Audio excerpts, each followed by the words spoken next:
গর্ভাবস্থার প্রথম ৪ সপ্তাহে শরীরে কি ঘটে?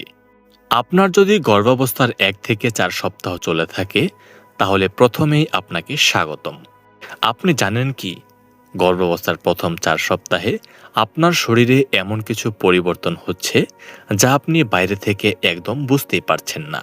অনেক মা এই সময়টাকে শুধুমাত্র পিরিয়ড মিস হওয়ার আগের সময় মনে করে থাকেন।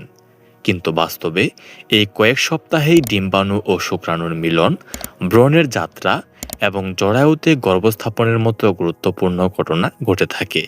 তো চলুন সপ্তাহ ধরে খুব সহজভাবে জেনে নেওয়া যাক গর্ভাবস্থার প্রথম ৪ সপ্তাহে ঠিক কি ঘটে। গর্ভাবস্থার প্রথম সপ্তাহ। প্রথমেই একটি গুরুত্বপূর্ণ বিষয় জানা দরকার। ডাক্তাররা সাধারণত গর্ভাবস্থার বয়স হিসাব করে থাকেন শেষ মাসিকের প্রথম দিন থেকে। তাই প্রথম সপ্তাহে সাধারণত আপনি বাস্তবে এখনো গর্ভবতী না।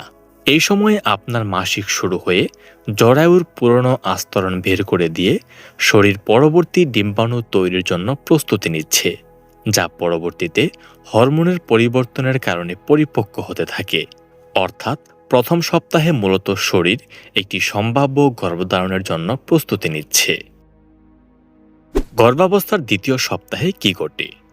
গর্ভাবস্থার দ্বিতীয় সপ্তাহে আপনার শরীরের ভেতর আরও গুরুত্বপূর্ণ কিছু পরিবর্তন শুরু হয়। এই সপ্তাহের কাছাকাছি সময়ে ডিম্বস্ফোটন বা ওভুলেশন হতে পারে। ডিম্বাশয় থেকে একটি পরিপক্ক ডিম্বাণু বের হয়ে ফ্যালোপিয়ান টিউবের দিকে যাত্রা শুরু করে।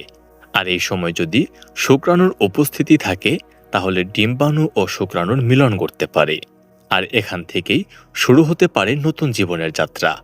তবে মনে রাখবেন, সবার মাসিক চক্র একরকম নয়, তাই সবার ক্ষেত্রে ডিম্বস্ফোটনের দিন একরকম নাও হতে পারে। গর্ভাবস্থার তৃতীয় সপ্তাহে কি ঘটে? গর্ভাবস্থার তৃতীয় সপ্তাহে শুরু হয় গর্ভধারণের অন্যতম গুরুত্বপূর্ণ ধাপ।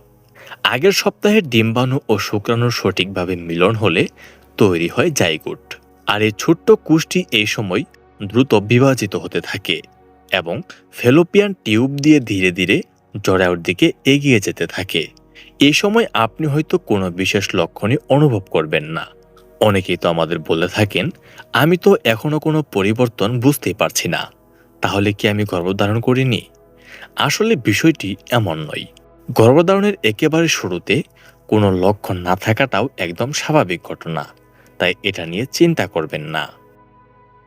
গর্ভাবস্থার চতুর্থ সপ্তাহে কি ঘটে? গর্ভাবস্থার চতুর্থ সপ্তাহে নিষিক্ত ডিম্বাণুটি জরায়ুতে পৌঁছে জরায়ুর আস্তরণে ইমপ্লান্ট বা গর্ভ স্থাপিত করে। ইমপ্লান্টেশনের পর শরীরে এইচসিজি নামের একটি হরমোনের মাত্রা বাড়তে থাকে। এই হরমোনই পরবর্তীতে গর্ভাবস্থার পরীক্ষায় শনাক্ত হয়।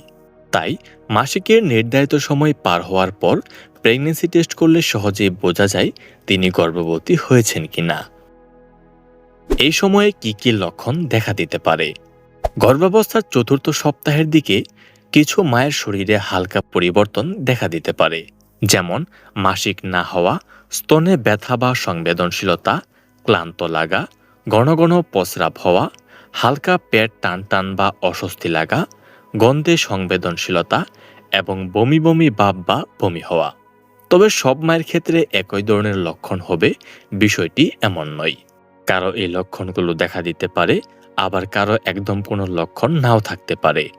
তাই শুধু লক্ষণ দেখে গর্ভধারণ নিশ্চিত করা একদমই সম্ভব না। কখন প্রেগন্যান্সি টেস্ট করবেন? যদি আপনার মাসিকের তারিখ চলে যায় এবং গর্ভধারণের সম্ভাবনা থাকে, তাহলে ঘরে ব্যবহৃত প্রেগন্যান্সি কিট দিয়ে টেস্ট করতে পারেন। সাধারণত মাসিক মিস হওয়ার পর পরীক্ষা করলে ফলাফল পাওয়ার সম্ভাবনা বেশি থাকে। তবে খুব তাড়াতাড়ি পরীক্ষা করলে এইচসিজি এর মাত্রা কম থাকার কারণে ফল নেগেটিভ আসতে পারে। এই সময় কি কি বিষয়ে সতর্ক থাকতে হবে? আপনি যদি গর্ভধারণের পরিকল্পনা করে থাকেন অথবা গর্ভধারণের সম্ভাবনা থাকে, তাহলে নিজের যত্ন নেওয়া খুবই গুরুত্বপূর্ণ। বিশেষ করে চিকিৎসকের পরামর্শ অনুযায়ী ফলিক অ্যাসিড গ্রহণ করা, ধূমপান ও অ্যালকোহল এড়িয়ে চলা এবং কোনো ঔষধ নিজের ইচ্ছায় শুরু বা বন্ধ না করা। কখন দ্রুত চিকিৎসকের পরামর্শ নেবেন? গর্ভাবস্থার শুরুতে হালকা অস্বস্তি হওয়া স্বাভাবিক, কিন্তু যদি তীব্র পেট ব্যথা, বেশি পরিমাণে রক্তপাত, মাথা ঘুরে অজ্ঞান হওয়ার মতো অনুভূতি, কাঁধে অস্বাভাবিক ব্যথা বা অন্য কোনো গুরুতর উপসর্গ দেখা দেয়, তাহলে দেরি না করে দ্রুত চিকিৎসকের পরামর্শ নিতে হবে। সর্বশেষ প্রত্যেকটা গর্ভবতী মায়েদের আমরা বলতে চাই, প্রথম সপ্তাহে শরীর প্রস্তুত হয়, দ্বিতীয় সপ্তাহের দিকে ডিম্বস্ফোটন হয়, তৃতীয় সপ্তাহে নিষিক্ত ডিম্বাণুর বিকাশ ও জরায়ুর দিকে যাত্রা শুরু করে, আবার চতুর্থ সপ্তাহে জরায়ুতে ইমপ্লান্টেশন ও এইচসিজি হরমোনের উৎপাদন শুরু হয়।